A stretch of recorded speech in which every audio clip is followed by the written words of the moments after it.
Hey guys, this is going to be Daily Bread number 58. Today we're going to be reading from 1 Corinthians 3:16 and 17. Let's go. Don't you know that you yourselves are God's temple, and that God's Spirit dwells in your midst? If anyone destroys God's temple, God will destroy that person, for God's temple is sacred, and you together are that temple.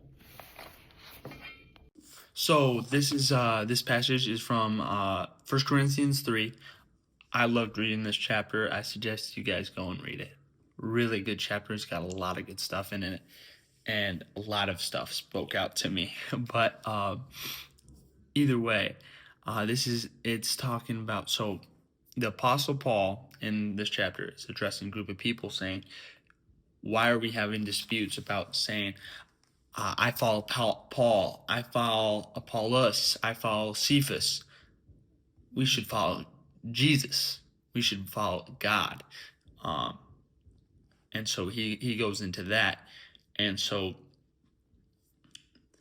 he works his way talking about how Jesus is the foundation of our lives. He's the foundation of our house.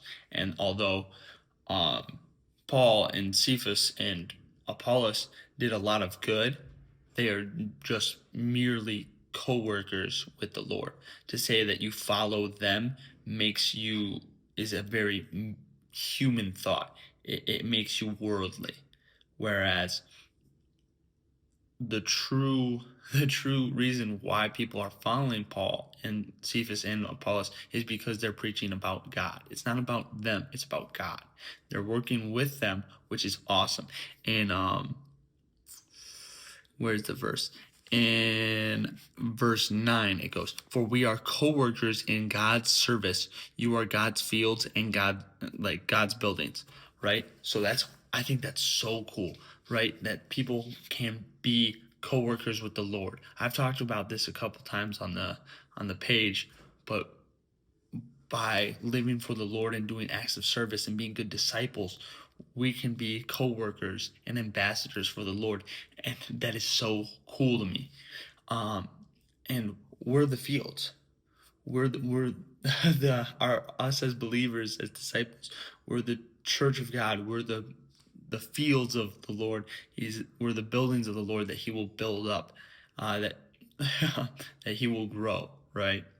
And so when I'm reading verse 16, don't you know that you yourselves are God's temple, and that God's Spirit dwells in your midst?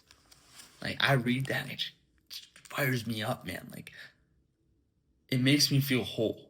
It makes me feel loved, but I don't know, just something about it just makes me very excited, very very passionate.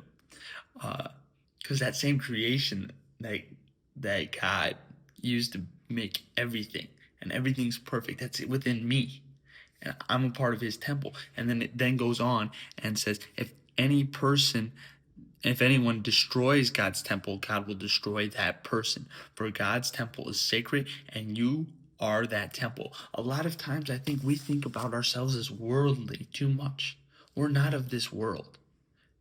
As as Christians, we're following Jesus. We're not following this world. And to see the world as our final resting place, as our home, I think is the wrong thing. We shouldn't do that, because our home is in heaven with the Lord. That is where that is where we're called to be. This is not my home. Yeah, that's kind of what I'm thinking, but it just makes me feel like secure about myself, like that I'm meant for more, rather than just this world, the worldly desires of this world. I'm not here to dispute about what person on this earth I follow. I follow Christ. And I really, really, really like 1 Corinthians 3, like all of it, like all of it. And yeah, guys, that's kind of what I had today. I hope you guys are doing super well. But just know that you guys are made in the image of God, that you guys can be co-workers and ambassadors, and we're the fields, we're the temple, we're the buildings of the Lord. And he wants you with him. So I hope you guys are doing great and you guys have a great weekend. God bless you.